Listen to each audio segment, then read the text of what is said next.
مع او ضد انسحاب نادي الزمالك او اعتذار نادي الزمالك او اي مسمى انت عايز تسميه سميه. طبعا مع. لحد امتى هنقعد نلعب الدوري بتاعنا طول السنه في 12 شهر و13 شهر؟ لامتى يعني؟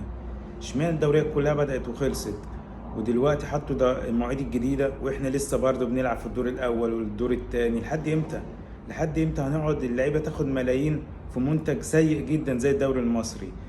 انا عايز افهم اشمعنى نادي الزمالك ليه مؤجلتين من الدور الاول والاهلي ليه 6؟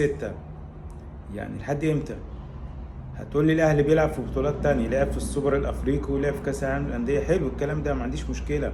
بس يعني معنى كده ان كل انديه الدوري المصري تدفع ضريبه ان الاهلي بيلعب في بطولات كتير بره، نقعد نلعب الدوري بتاعنا في سنه وفي سنتين عشان يخلص؟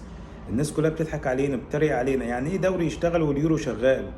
الدوريات العالم كلها خلصت عشان اليورو، الناس كلها بتتابع اليورو والبطولات الكبيره دي، واحنا لسه بنتابع سيراميكا ومش عارف سموحه ومش عارف مين. ايه ده؟ لحد امتى يا جماعه؟ بقى لها كوره خالص. لو هنقعد بقى في ام العك ده طول الموسم وطول عمرنا نلغيها خالص ونريح دماغنا.